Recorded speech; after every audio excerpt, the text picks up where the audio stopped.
सहारनपुर में पुलिस को मिली बड़ी कामयाबी। चोरी की बड़ी घटना का खुलासा करते हुए 5 अभियुक्तों को किया गया गिरफ्तार। थाना सदर बाजार पुलिस व स्वाट सर्विलांस की संयुक्त टीम द्वारा ज्वेलरी शोरूम में हुई चोरी की बड़ी घटना का खुलासा करते हुए 5 अभियुक्तों को गिरफ्तार करने में पुलिस को सफलता मिली। उनके कब्जे से काफी कुछ बरामद हुआ है। इसके बारे में सहारनपुर में मीडिया को विस्तार पूर्वक जानकारी देते हुए पूरे मामले का खुलासा किया गया। बहुत इंटरेस्टिंग मामला था। ये थाना सदर बाजार में जो ज्वेलरी शोरूम था कैरेट लेन का, उसमें 23 तारीख को जो चोरी की एक बड़ी घटना हुई थी, उसमें आज इसका खुलासा किया जा रहा है, जिसमें 5 अभियुक्तों को गिरफ्तार किया गया है। वह हीरे व सोने के आभूषण जो जिनकी मार्केट प्राइस MRP 3 करोड़ रुपए के आसपास बताई जा रही है, वो बरामद हुए और साथ में 45,100 रुपए बरामद हुए हैं। जिसमें बरामदगी का जो विवरण है उसमें 9 नेकलेस, 67 ब्रेसलेट, 17 मंगलसूत्र, 32 जोड़ी ईयररिंग, 2 गले के सेट और ईयररिंग, 18 पेंडेंट, 3 चार्म्स, 90 अंगूठी, 32 चेन, 11 चूड़ी और 45,100 रुपए बरामद हुए हैं। इसके अलावा 40 पीस आभूषण जो है पीली धातु के ही मिले हैं, जिसकी वेरासिटी चेक कराई जा रही है। इसमें जो घटना का विवरण है वो यही है कि 23 तारीख की जो रात थी, जिसमें खासतौर से काफी बारिश का मौसम था और काफी बादल वगैरह गड़गड़ा रहे थे, उस टाइम पे ये चोरी हुई थी। और इसमें जो गिरफ्तार हुए हैं उनका नाम है इरशाद उर्फ काला। ये इस वक्त जो है थाना कलियर जनपद रुड़की उत्तराखंड में रह रहा है।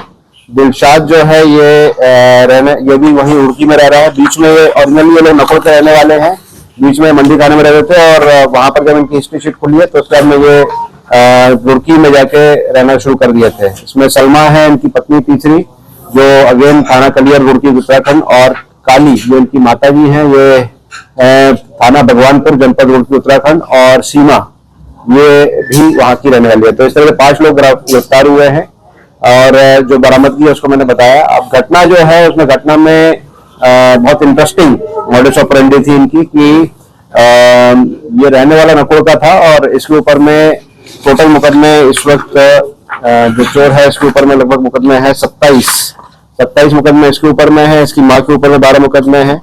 तो ये नकोड़ का रहने वाला था, पहले छोटी चोरी करता था।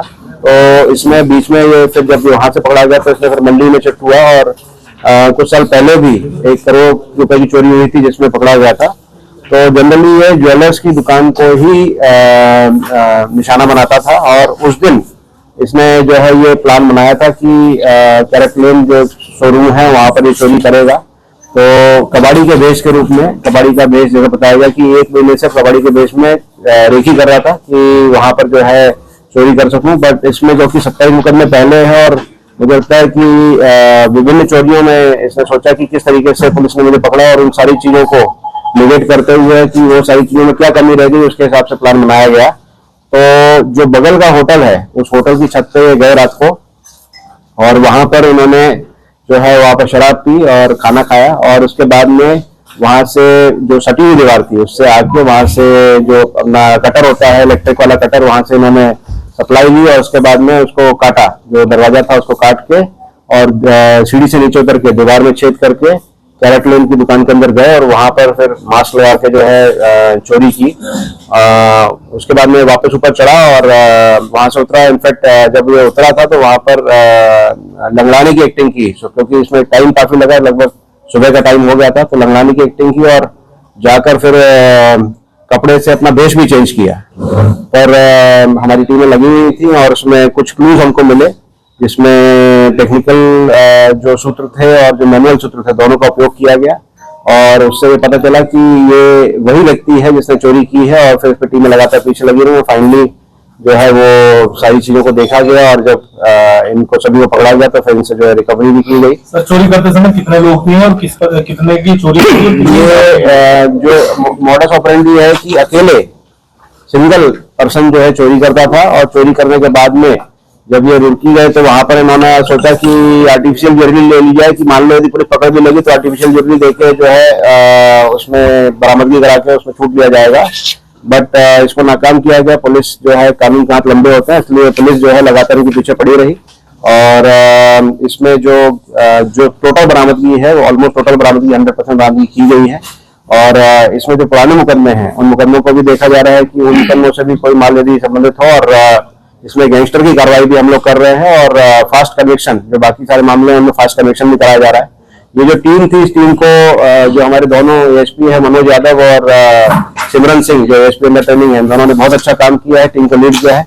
एसओजी की जो टीम थी वो भी इसमें लगी रही लगातार, उसमें संजीव और जो थानेदार कपिल, उन्होंने भी अच्छा कार्य किया है। सारी टीम ने बहुत अच्छा कार्य किया है, बहुत ही ओरिजिनल गुडवर्क पुलिस का है। इसमें सभी टाइप की चाहे सीसीटीवी एविडेंसेज हो, सर्विलांस हो, मैनुअल हो, सभी का कार्य करते हुए इन्होंने काम किया। इनको सभी लोगों को 25,000 का रिवॉर्ड मेरे द्वारा दिया जाता है। इन्होंने मास्क का इस्तेमाल किया, तो वो मास्क कहाँ से लाए थे सर? क्या आपको भी किसने काम किया? हाँ, देखिए इसमें कहाँ से मास्क लाए उसकी पूछताछ की जा रही है, but at the same time जैसे कपड़े चेंज करना, तो जो कपड़े हैं उन कहाँ पर चेंज किया गया, उनकी बरामदगी भी की गई।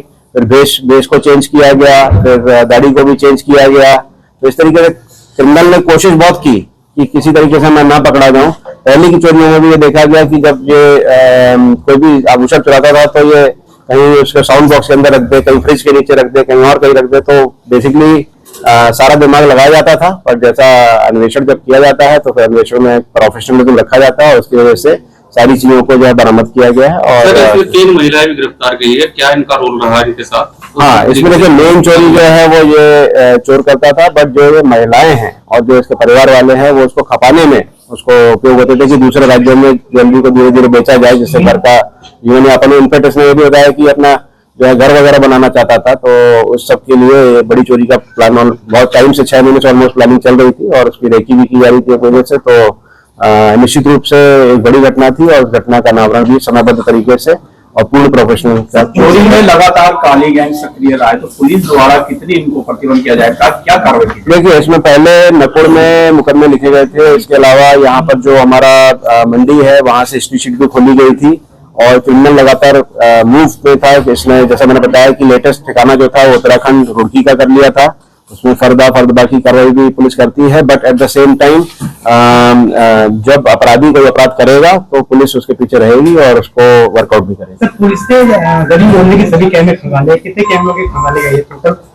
जिससे इनकी इसमें कैमरे जो थे पूरे शहर के और उत्तराखंड से लेके आगे रुड़की हरिद्वार तक के कैमरे खंगाले गए। इसमें देहरादून पुलिस और हरिद्वार पुलिस दोनों की भी मदद ली गई और ऑलमोस्ट 2000 के ऊपर कैमरे जो है पुलिस ने इसमें खंगाले। फाइनली जो है वो मैनुअल, सर्विलांस और सीसीटीवी तीनों के माध्यम से। सर, क्या कोई शोरूम का बंदा भी इसमें इन्वॉल्व था? अभी तक जो इन्वेस्टिगेशन हुई है उसमें इस तरह की कोई बात नहीं आई है, बट क्योंकि इन्वेस्टिगेशन अभी जारी है तो इसमें हमारा प्रयास ये है कि अब इसमें जल्द इनको कन्विक्शन कराया जाए जिससे इनको सजा मिले और इसमें गैंगस्टर की कार्रवाई भी इसी महीने में कराई जाए। सर, दरवाजे तोड़े गए हैं, एक सिंगल एक व्यक्ति जो अभी तक की इन्वेस्टिगेशन है बड़ा क्लियर है कि एक व्यक्ति ने जो है वो क्योंकि पूरी रात लगाई है, रात में ही ये वहां पे मौके पे ऊपर आ गया था और उसने जो है जो कटर का काम किया वो भी रात में ही किया, जो पास वाले होटल से इलेक्ट्रिक सप्लाई ली और उसके बाद में दीवार तोड़ने का काम भी अकेले किया। इस वजह से सुबह हो गई, तो काफी लंबा समय रहे वहां पर और क्योंकि उस दिन आवाज काफी थी, काफी बादल जो था उनकी गड़गड़ाहट थी, इस वजह से चोरी करने का मौका मिला। ठीक है सर। और दोबारा सर शुरुआत वाली